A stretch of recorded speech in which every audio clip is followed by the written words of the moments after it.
Selamat pagi, selamat siang, selamat sore, dan selamat malam untuk seluruh warga masyarakat Akademi Kripto dimanapun kalian berada. Kembali lagi dengan saya Alvesting di Akademi Kripto. Jadi hari ini kita akan masuk salah satu modul gratis yang kita bagikan untuk seluruh masyarakat Indonesia. Jadi misi utama kami itu bukan hanya mencetak ribuan, ratusan ribu, tapi jutaan crypto trader di seluruh Indonesia. Jadi ini merupakan salah satu goodwill dari kami, Jadi saya dan juga Timothy dan tim di Akademi Kripto untuk menyajikan modul gratis yang akan dipahami masyarakat untuk mereka bisa trading secara independen. Oke, tanpa berlama-lama kita masuk ke dalam Technical Research by AWS Part 1. Jadi pada dasarnya saya menjelaskan kemarin kalau saya itu pakai terms of research instead of analysis. Kenapa? Karena research itu lebih dalam, itu lebih kompleks dan itu lebih holistik. Sementara analysis itu merupakan salah satu part dari research. Jadi technical research ini memiliki 5 analisis, yang mana salah satu analisisnya itu akan kita pelajari hari ini, yaitu bagaimana cara melakukan trend analysis. Sebelum kita melakukan trend analysis, perlu kita mengetahui apa sih itu trend dalam trading. Jadi trend itu merupakan suatu pergerakan harga, bisa naik, bisa turun dalam jangka waktu tertentu yang memiliki pola kecenderungan. Ini gimana contohnya? Misalkan 3 hari berturut-turut ini hujan, Senin hujan, Selasa hujan, Rabu hujan. Safe to say, di Kamis pagi itu saya bisa meramalkan bahwa hari ini ada probabilitas yang besar akan terjadi hujan. Jadi dari hal itu saya nggak bisa mengontrol dong, saya nggak bisa manggil Mbak Rara atau misalkan pawang hujan. Tapi dari informasi itu apa yang bisa saya lakukan? Anticipation move-nya gimana? Oke, saya bawa payung. Oke, saya bawa jas hujan. Oke, saya naik mobil misalkan. Itu anticipation move. Sama ketika teman-teman menggunakan technical research, teman-teman tuh nggak bisa memprediksi market tuh nggak bisa. Tapi teman-teman mengantisipasi. Misal terjadi A, saya harus gimana? Misal terjadi B, saya harus gimana? Misalkan hujan, oke, saya harus begini. Misalkan nggak hujan, oke, saya harus begini.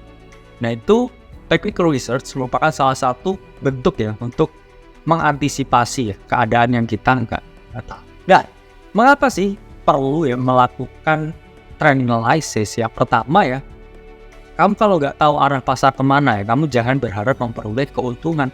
Sama ketika kamu mau surfing ketika nggak ada ombak sama sekali kamu nggak bisa surfing. Ketika ombak itu terlalu tinggi itu juga berbahaya.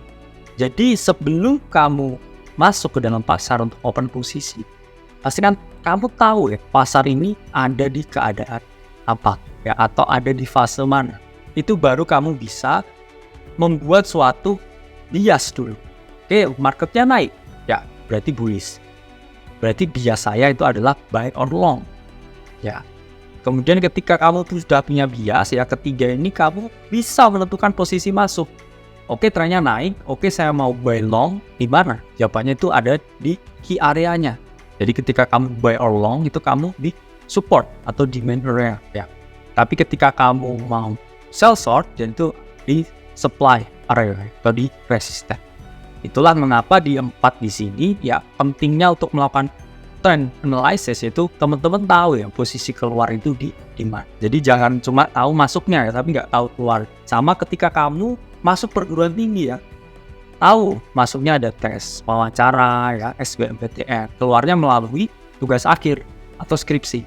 Jadi jangan sampai kamu tahu masuk nggak tahu keluar. Karena itu juga akan membuat kamu dalam keadaan yang bermasalah. Dan yang terakhir pentingnya melakukan trend analysis karena kamu tuh tahu akhirnya kamu berapa lama harus stay on the position. Misalkan market bull market naik terus, bias kamu long, kamu bisa nge-hold suatu aset itu sampai berbulan-bulan. Tapi beda cerita ketika market tuh bear, kamu dapat long di bawah misal, itu kamu harus take profit along the way up. Karena kalau kamu hold lama, mungkin dia turun balik ke entry bahkan ke negatif. Itu sering sekali terjadi. Jadi kamu tahu marketnya keadaannya apa, sehingga kamu tahu berapa lama saya harus stay on this position. Karena take profit itu sama pentingnya dengan nail the entry. Exit itu lebih penting kadang dari entry. Entry kadang masih bisa digocek ke atas ke bawah tapi kalau exit itu yang secure the profit. Maka dari itu kamu juga harus mempelajari ya exit di mana dan kapan kamu harus keluar dari posisi. Yang paling penting ya sebelum melakukan trend analysis ya teman-teman harus melakukan ya atau menentukan ya time frame yang akan teman-teman gunakan. Time frame itu apa? Time frame itu adalah satuan waktu ya atau lini masa yang teman-teman gunakan ketika trading. Jadi satu candle itu ada berjuta cerita. Seperti itu ya. Jadi satu candle itu mewakili jam tertentu. Misalkan kamu membuka chart ya di 4 jam, berarti satu candle itu nilainya adalah waktu 4 jam di market. Jadi ketika kamu melakukan trend analysis, itu selalu lihat time frame yang besar. Contohnya apa ya? Monthly, weekly, daily. Maksudnya apa ya? Time frame bulanan, time frame mingguan, time frame harian. Baru kamu bisa melihat the whole scene ini trennya kemana. Kalau enggak ya kamu nggak tahu ya, you have no idea what trend we are in.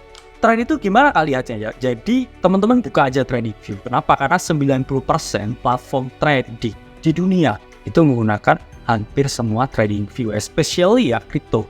Itu semua trading. Jadi di sini ya, di jenis aset ya, di kanan ini ada yang tulisan 4. Itu it means 4 hours. Ini bisa teman-teman zoom in, zoom out ya. Zoom in-nya gimana ya? Teman-teman lihat ke time frame yang lebih kecil ya, 2 jam, 1 jam, 15. Itu zoom in. Zoom out-nya gimana kayak? Zoom out-nya teman-teman perlebar ya. Time frame-nya ke daily misal, ke weekly misal, ke monthly misal. Ya itu wujud dari teman-teman melakukan zoom out. Nah jadi satu candle ya, di sini itu nilainya 1 tahun atau 12 bulan. Karena saya melihat chart tahunan Bitcoin ya. Jadi satu candle ini 12 bulan atau 1 tahun. Jadi kita bisa hitung ya. Dari informasi ini berapa tahun nih chartnya? 1, 2, 3, 4, 5, 6. Ini adalah chart 7 tahun ya. Dimampatkan ya ke dalam 7 buah candle ya. Satu candle ini nilainya 12 bulan atau 1 tahun. Pertanyaannya apakah bisa ya informasi dari sini terlihat? Itu jawabannya sangat sulit. Kenapa? Ini sama aja kamu lihat informasi ini kayak lihat Monas ya di mercusuarnya peak. Kelihatan nggak? Ya mungkin, tapi supaya saya bisa lihat lebih detail ya kamu ya harus lebih dekat lagi. Wah, contoh ya, ini chart bulanan Bitcoin. Satu ini adalah 30 hari ya, atau 1 bulan. Nah, ini mulai kelihatan ya, trennya sempat naik ya, kemudian dia sekarang lagi ini penurunan. Gimana kalau chartnya itu adalah mingguan atau weekly? Jadi riak-riaknya ini ya, ini mulai kelihatan ya, ini satu minggu. Ini adalah chart Bitcoin dari Januari sampai September 2002. Nah, kemudian ini chart harian Bitcoin. Nah, ini ini kecil ini adalah satu hari atau 24 jam. Jadi ketika kamu panik-panik ini yang suka trading pakai chart H1, M15, M5. Bahkan saya tahu teman-teman ya, orang-orang di City itu ada yang trading pakai buat second ya. Yang namanya 1 ya Korean guy. Itu bukan trading, itu gambling. Itu mentalnya mas. Oke. Jadi teman-teman jangan meniru. Jadi ini besarnya ini ketika teman-teman panik ini seharian ini cuma ke print 1 ya. Itulah kenapa ya ada istilah when you're in doubt ya, zoom up, zoom out. Lihat jauh nggak sih? Oh masih jauh ya, belada masih jauh. Masih bullish. Karena kadang teman-teman lihat chart 15 menitan panik ya. Ini terutama yang sering over margin. Resiko langsung 10% dari akun. Nah ini kamu pasti ya nggak enak ya tidurnya. Nggak nyaman. Selalu yang dilihat yang 15. Ya lihat PNL-nya gerak terus ya. Itu adalah sign bahwa kamu ya oversizing dalam trading. Nanti kita bahas. Pertanyaannya kalau Bro Advocates ini pakai time frame apa? Jadi saya itu untuk melihat trend itu saya menggunakan daily time frame, chart harian. Itu ketika saya melihat ya, ini trend ini kemana? Koin oke, naik ya harian. Terus saya lihat 4 hours untuk melihat pattern. Di situ patternnya apa? Oh bullish, patternnya apa? Ada double bottom misalkan. Oke, berarti saya bisa masuk. Selanjutnya saya melihat yang lebih kecil untuk melihat apakah ada entry trigger di sana. Itu saya pakai M15. 15 minutes chart ya. Misalkan di M15 oh ada bullish doji. Jadi saya masuk. Daily lihat trend, H4 lihat pattern, M15 itu saya melihat entry trigger. Step kedua, setelah teman-teman itu udah memilih ya time frame yang teman-teman gunakan atau lini masa yang teman-teman gunakan, durasi dari masing-masing candles, teman-teman kedua itu adalah melakukan eyeballing. Eyeballing itu apa ya? Sama ketika teman-teman suka nge-gym ya. Ya kan teman-teman bisa ya eye tracking kalori dengan mata. Oh ini kalau nasinya sekian ya, misalkan berapa ratus gram. Oh ini kalau misalkan dada ayamnya segini itu 100 gram. Itu nggak bisa lahir secara natural. Itu lahir dari latihan dan juga dari pengalaman dan jam terbang ketika teman-teman udah lama trending. Tapi bukan berarti ya ini lahir secara tiba-tiba dan teman-teman nggak bisa ngasah. Itu bisa. Itu dengan cara apa ya? Semakin sering teman-teman harus involve ya dengan dunia trending. Sering ngutak-atik chart. Itu gimana caranya? Pertama, teman-teman harus latihan ya teman-teman. Minimal ya, saya bilang minimal sejam sehari itu charting. Ya, jadi komputer charting sejam sehari, 60 menit. Buka market. Nggak cuma buka ya, nggak cuma lihat satu aset, tapi teman-teman minimal ya lihat 20 koin atau 20 aset dalam satu hari. Jadi ketika teman-teman nih lihat market ya jangan hanya lihat BTC ya. Coba lihat ETH, coba lihat Solana, coba lihat XRP, coba lihat Cardano, coba lihat Avalanche, coba lihat Decentraland, coba lihat Sandbox. Itu chartnya gimana? Baru setelah teman-teman lihat 20 itu, teman-teman jangan lihat aja, catat dan juga buat perbandingan dari masing-masing chart. Akhirnya teman-teman bisa mengetahui, oh misalkan ya Bitcoin bullish kah, tapi ETH turun, ETH bearish. Atau teman-teman melihat suatu pola kecenderungan ya, misalkan oh Sandbox naik kah, mau naik. Itu juga dengan Mana atau Decentraland, itu juga mau naik. Nah, teman-teman langsung bisa membuat tesis tuh, ini dua koin metaverse mau naik, berarti apakah trennya selanjutnya market itu ada di metaverse? Tuh baru lahir dan terbentuk naluri seperti itu ketika teman-teman tuh udah sering melakukan eyeballing. Ya, eyeballing ini juga seperti mengasah pisau. Itulah mengapa ya ada istilah ya dari Bruce Lee ya, jangan melatih 10.000 gerakan sekali, tapi latih ya satu gerakan 10.000 kali. Kenapa? Karena teman-teman tuh akan bisa karena terbiasa. Nah, gimana mulai screening ya? Jawabannya adalah dari market ya, dari exchange. Teman-teman lihat exchange ya, kemudian teman-teman lihat di bagian spot atau derivatif, dan teman-teman pilih ya yang trading volume-nya tertinggi ya. Kenapa trading volume itu harus tinggi ya? Berarti interest-nya lagi ke sana. Orang-orang itu lagi trading sana. Liquidity lagi ke sana, order book-nya lagi tebel di sana. Sehingga analisa pergerakan harga atau tren itu akan terlihat ya ini itu semakin real ya, atau analisa yang teman-teman miliki yaitu memiliki probabilitas benar itu yang lebih tinggi. Itulah mengapa selalu cari market yang liquid. Nah, 3 ya, itu teman-teman melakukan sesuatu yang namanya market programming. Apa itu program? Jadi sama ya seperti software. Market itu ada struktur. Kalau kamu nggak tahu strukturnya market ya jangan harap kamu bisa memperoleh keuntungan. Karena dengan mengetahui struktur market ini kamu juga bisa tahu ya, ini market ini ada di fase apa? Bullish kah, ya, bearish kah atau sideways. Jadi struktur market bullish gimana kak ya? Struktur market bullish ya pertama dari eyeballing ini kelihatan oh ini nah. Tapi apakah naik ya? Mari kita bedah dulu struktur. Ya, jadi market bullish itu market yang selalu menghasilkan higher low dan higher high. Ya, pertanyaannya apa kak higher low? Higher low itu merupakan titik rendah yang lebih tinggi. Ya, jadi higher low di sini ini kan lebih tinggi ya. Relatif lebih tinggi dari sini. Tapi ini masih lebih rendah dari higher high-nya sini. Ya ini dia naik lagi ya. Kemudian membangun ya another higher low di sini. Berarti higher low ini udah kebangun di sini pertama, kebangun di sini kedua. Terus higher high ya di sini juga terbangun ya. High-nya lebih tinggi ya, relatif lebih tinggi dari mana? Dari sini. Ya, high-nya lebih tinggi. Nah, kemudian ya setelah dia membuat higher low ini, dia break dari harga sini, break of structure, kemudian dia naik ya, tembus dari titik ini. Berarti dia membuat ya higher high yang baru karena ini tertembus. Tapi di sini dikatakan valid higher low. Kenapa? Kalau asalkan dia tidak tembus di sini. Oke, di sini holding harganya dan ada kecenderungan mau naik. It means ya market ini dalam keadaan yang bullish karena tilting to higher low dan to higher high. Ini sama ya di harga Bitcoin ya. Ini Januari sampai Juli 2023 teman. Jadi harga naik ya, first impulse ya, second impulse ya, correction. Di sini valid ya menyatakan higher low. Dan dia relatif lebih tinggi dari mana? Dari sini. Dari low di sini. Kemudian di sini dia naik ya. Ini kenapa dinyatakan higher high? Karena dia lebih tinggi dari sini. Oke. Dia turun lagi di sini ya. Dikatakan higher low. Kenapa? Karena dia lebih tinggi dari si holding di sini price. Oke, ini breakout, ini naik lagi. Berarti market ini bullish dong ya. Karena dia painting to higher low dan to higher. Jadi intinya harus printing minimal 2 higher low dan 2 higher high.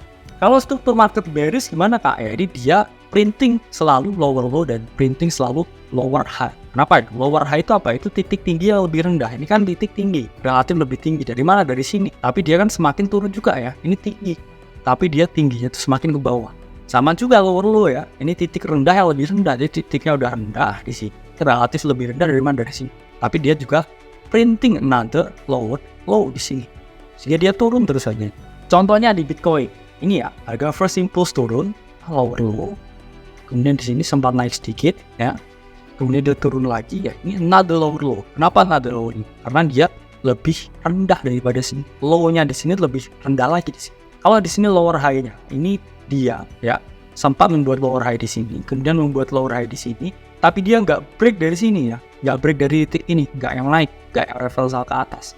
Tapi dia di sini juga reject. It means ya ini dia printing another lower high. Jadi ketika teman-teman melakukan sell short di structure yang di sini di lower high. Ini untuk harga Bitcoin ya. November 2021 sampai Mei 2022. The unexpected bear market. Nah, kalau struktur market sideways gimana Kak? Sideways itu terjadi ya ketika lahir ya equal high dan equal low. Equal high itu apa itu? Tinggi yang sama tinggi. Jadi ingat sama tinggi. Ya, berarti dia selalu reject di resistance atau reject di supply area. Sementara equal low-nya di bawah ini, ya dia selalu mantul di sini. It means support is holding di bawah sini. Ya, teman-teman.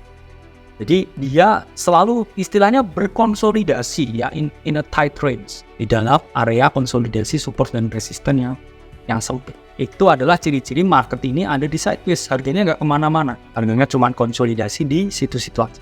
Ini contohnya di chart H4. Ya, dia equal high, di sini juga equal high karena dia nggak bisa break ke atas. Sementara di sini equal low. Ya, ini pergerakan harga Bitcoin 15 Februari 2022. Di sini juga dia tetap holding. Supportnya holding terus ya dengan membentuk equal low. Market ini berarti sedang dalam fase konsolidasi atau sideways atau tidak ada trend. Keempat, teman-teman bisa gunakan dengan menggambar trendline. Jadi trendline itu apa ya? Trendline itu adalah suatu ya garis diagonal yang menarik ya minimal 2 titik. Jadi saya mengibaratkan teman-teman trendline ini seperti sebuah jembatan. Jembatan ini kan di bawah ini kan ada pilarnya. Garis diagonalnya itu apa? Ini adalah jembatannya. Bawah ini adalah titik harga tuh ya yang menopang jembatan itu untuk tetap berdiri. Trendline sendiri ada 2, yaitu adalah uptrend trendline dan downtrend trendline. Uptrend trendline itu apa sih? Uptrend trendline itu adalah trendline ya, yang digunakan ketika harga itu mengalami kecenderungan naik atau bullish. Sementara downtrend trendline itu merupakan trendline ya yang teman-teman gunakan ya atau gambar ketika harganya itu cenderung turun. Jadi slope-nya ini positif, ketika uptrend ya slope-nya downtrend itu negatif slope atau turun. Cara gambarnya gimana Kak? Cara gambarnya gini. Ketika uptrend trendline, ya teman-teman itu selalu gambar di bawah titik harga. Kan di bawah titik harga. Oke, turun lagi di bawah titik harga. Ya, di sini juga di bawah titik harga. Kenapa Kak kok trendline ya? Yang uptrend itu di bawah titik harga. Sama analoginya ketika teman-teman naik tangga atau teman-teman lihat ubin ini atau lantai yang dilempar dulu. Ya kan cenderung matul kan di situ. Itu sama dengan uptrend trendline. Jadi ini base-nya teman. Untuk kamu naik ya di anak tangga itu base-nya itu harus ya tetap di bawah kamu. Ketika di atas kamu ya kamu nggak bisa, kamu akan terjatuh. Maka dari itu ketika teman-teman melihat trendline continuation, ini adalah potensi ya teman-teman untuk melakukan buy or long. Terus kalau breakdown trendline itu berarti dia reverse trend. Dia sudah tidak lagi bullish, tapi dia menjadi bearish. Contoh downtrend itu seperti apa? Ini seperti ini ya. Downtrend trendline ya itu seperti atap teman. Jadi kalau teman-teman lempar bola ke bawah, itu kan mantul. Dia di atap juga tertolak, turun lagi, gravitasi. Tapi ketika harganya udah kuat dan kemudian bolanya udah kencang ya, dia bisa nabrak ya di atap-atap ini sampai ya, keluar rumah ya, through the roof. So, itu adalah tanda kalau harga itu backward kuat. Tapi kalau enggak seperti ini berarti membuka peluang ya, teman-teman untuk melakukan sell short. Kenapa ya? Karena dia selalu reject di trendline-nya ini. Downtrend ini reject, ini reject, ini reject. It means berarti dia masih dalam downtrend, supported by trendline ini, teman-teman gambar ya di atasnya harga ya, patuh gini, reject ini, berarti di sini ya ada suatu kesempatan untuk melakukan sell short. Nah, yang terakhir ya, ini the least important ya, but still a point, yaitu adalah teman-teman menggunakan indikator ya. Indikator itu bukan hal yang utama, karena saya tahu orang yang indikatornya sampai 8 ya, sampai tumpuk-tumpuk, tapi itu sebenarnya nggak terlalu matters. Yang pertama itu adalah teman-teman jadi bingung ketika menggunakan banyak indikator, dan juga yang kedua itu biasnya itu setiap indikator beda-beda. Ada yang bilang satu indikator itu bullish, satu yang lain bearish. Itu akan terjadi conflict of interest. Maka dari itu teman-teman price action dulu ya, di mastering, baru teman-teman gunakan indikatornya sebagai cake ya.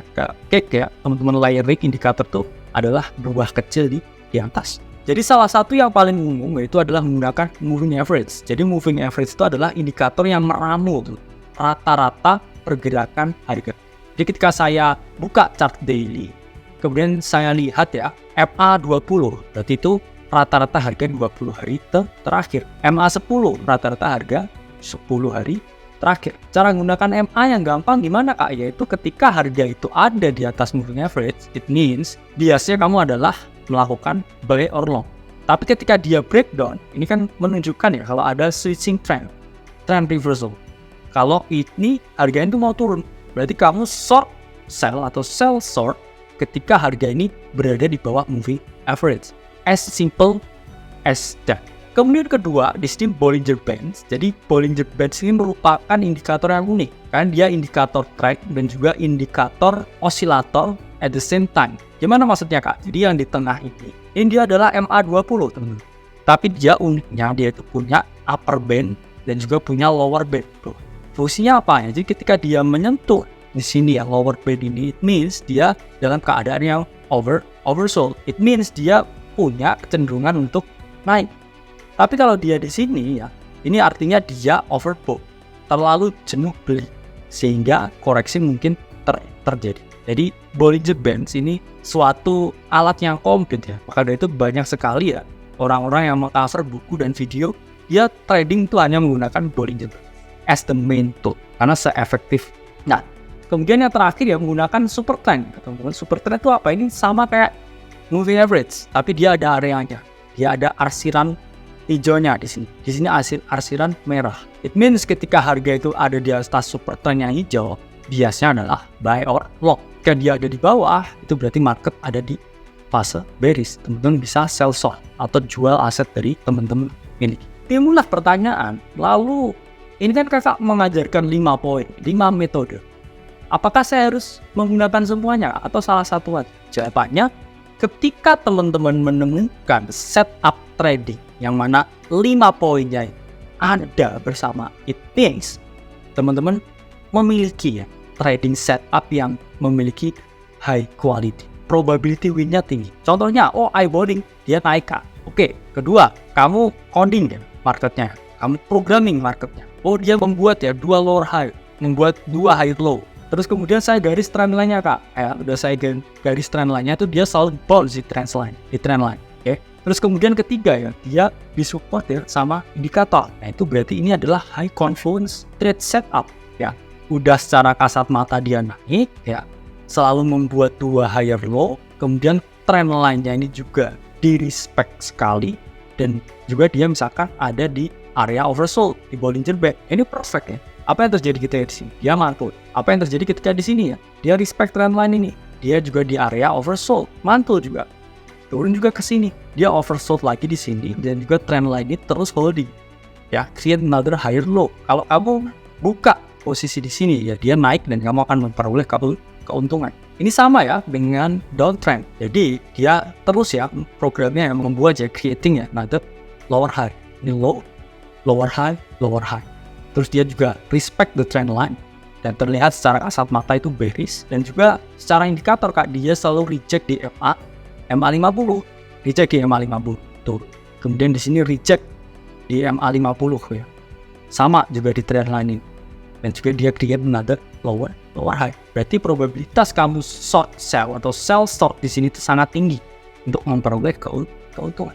Jadi semakin banyak onwards, jadi 5 poinnya itu dalam satu trade setup itu ada, itu kamu kayak menemukan sosok yang sempurna, cantik, yang misalkan pintar, baik, terus kemudian pengertian, perhatian itu satu pakai komplit. Tapi kalau kamu cuman trend line-nya expected kak, ya itu cantik aja. Kalau ini misalkan di MA50 kak ada potensi bounce, yaitu misalkan dia cuma baik. Ya. Kalau ini misalkan saya secara kasat mata ini naik kak, ini turun kak, ya itu mungkin dia hanya pengertian. Kalau misalkan ini di market codingnya seperti ini, ya. Terus dia juga respected the trend line, itu dia perfect. Cari yang perfect itu sulit. Tapi ketika kamu udah dapet yang perfect, ya kamu menang dalam. Itu juga sama juga seperti milih pasar. Oke, teman-teman, ya mungkin itu adalah sesi pertama ya dari trend analysis. Jadi kita masih ada ya 4 sesi lagi. Kalau teman-teman mau belajar banyak di sini, mungkin diulang-ulang lagi video ini. Terus teman-teman juga tulis di kertas, dan juga kalau teman-teman udah siap terima materi selanjutnya ya, klik ya di bawah ini, di post di Discord yang di bawah, itu kita lanjut di section 2. Saya Alvesting dari Akademi Kripto, dan sampai jumpa di video selanjutnya.